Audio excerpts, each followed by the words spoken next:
so this is how you start a spindle with a leader.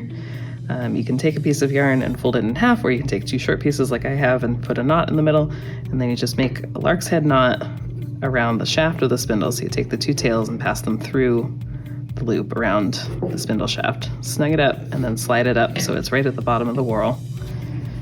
And then I like to bring it up so it's at the back of the hook on the spindle, and just bring it around. You can do twice. That's a little more secure than coming through once. And then before you start spinning, come to the other end of the leader and just unply the yarn a little bit. That'll give your fiber more to hold on to.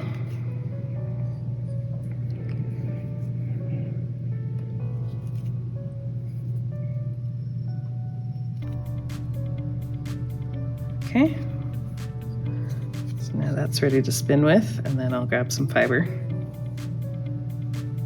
So once you have your leader prepared and attached to your spindle, you're going to take some fiber and just fluff out a little bit at the very tip and overlap that with the frayed ends of your leader, and then pinch with your finger and thumb right on top of the overlap.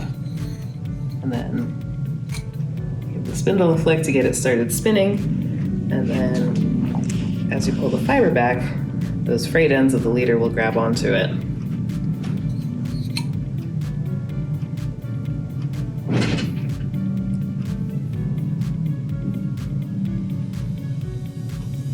When you get an arm's length of yarn, you can butterfly it up, so you twist it back and forth around your pinky, and I usually end up using my middle finger. Bring the spindle up to your hand, and then you just turn the spindle to wind the yarn on. You don't want to wind the yarn like this because that adds or removes twist from your yarn. Just roll the spindle to bring it on. And then come back up, loop it through the hook, keep spinning.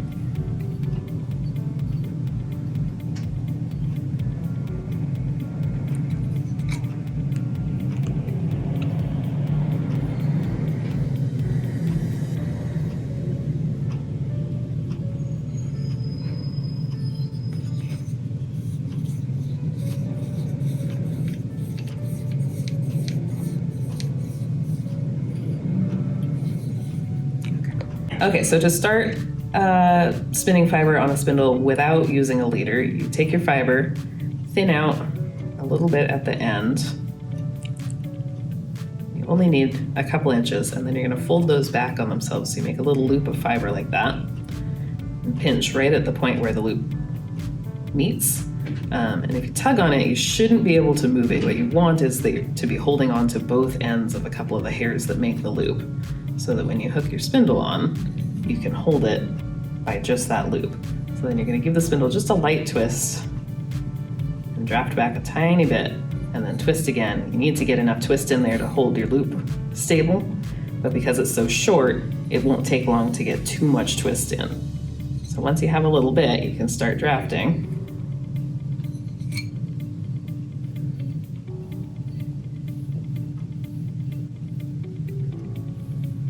Now that I have about 1.5 feet of yarn, I'm gonna take my loop, slide it toward the back of the hook of the spindle, come down and around the whorl, and then turn the spindle to wind the yarn on. And then I can use that strand as an anchor point to lean my singles against when I come back up, so that I can keep spinning and the singles don't slip around the spindle whorl, which can sometimes happen when there isn't a notch in the whorl to rest them in.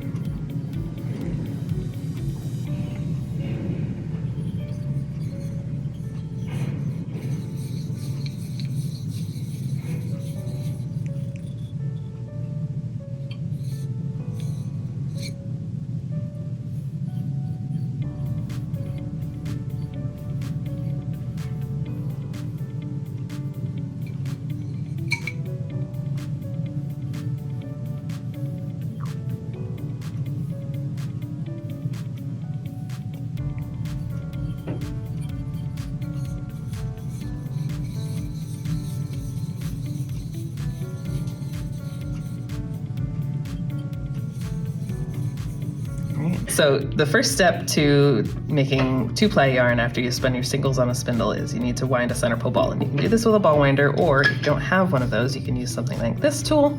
You can also use Sharpies or a piece of dowel.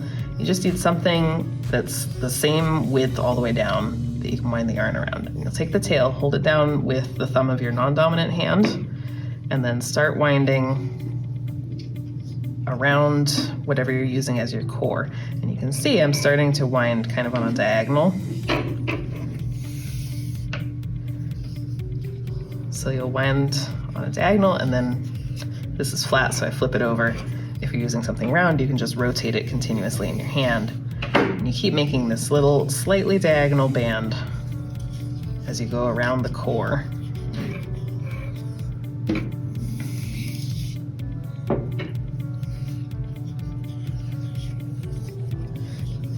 And what you want is to build the sides of it up until they're about as tall as you want the finished ball of yarn to be. Because I don't have very much yarn right now, I'm going to let it be a pretty short little ball. So when it's the height that I want it to be, I'll start winding, instead of stacking it up here on the empty part of the core, I'll start winding the yarn on top of itself, still keeping it on a diagonal.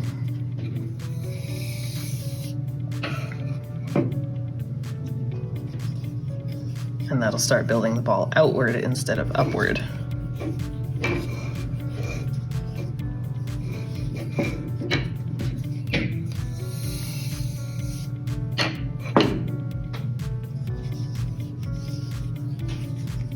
And when you're working with singles, you want to make sure that you're keeping pretty good tension on them. If I let it off, you can see it makes these little pigtails.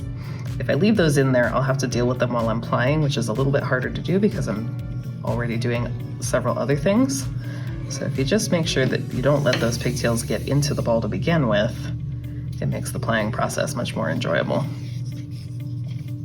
And sometimes they'll get a little bit felted onto themselves, so you can just work at them a little bit until you get that knot to come free.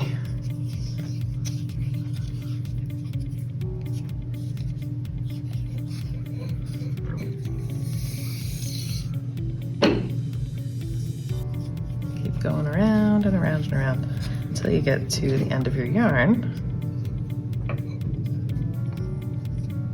And then I'll usually do a couple of wraps that are just straight horizontal right at the end so that it's easy for me to find the other tail of my yarn. And then, got my little ball ready, just slide it off the core. And I've got one tail that comes from the center that I can pull on and one from the outside. So now I'm ready to make a 2-ply yarn where I work from both ends toward the middle so I don't waste any of my singles. Once you've made a center pull ball that you can ply from, you can take, if you started without a leader, you can just take that loop of fiber from before and hook it back on your spindle. You can also tie these two ends together and then put the knot over the hook so your spindle's hanging on something. When you go to ply, you have to turn the spindle in the direction opposite from the direction you spun. So I initially spun clockwise. I'm going to ply counterclockwise. I'm just going to give the spindle a little turn, and then I'll hold the ball in my hand, usually with a finger in between the two plies. That helps me feel if there are any pigtails. And then I'll just let two strands feed out from the ball. And you can see how they're barber pulling around each other. If I let the tension off, this yarn just hangs nice and loose. It doesn't make pigtails anymore because now my plies are balanced. So just like with spinning, bring the yarn down, use the spindle to twist it on, and then come back up, go through the hook, let out some more singles, and continue. Still going counterclockwise so that my plies nest together nicely.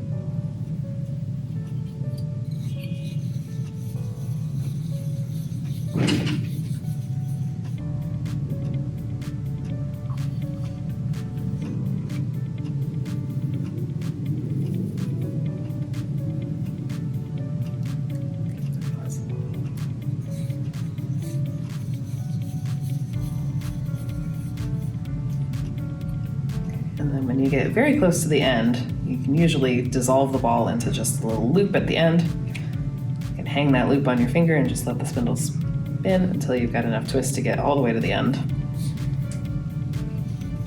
And then your yarn's finished. And the very last thing you have to do, of course, is take it off the spindle and wash it, but you're done spinning at that point.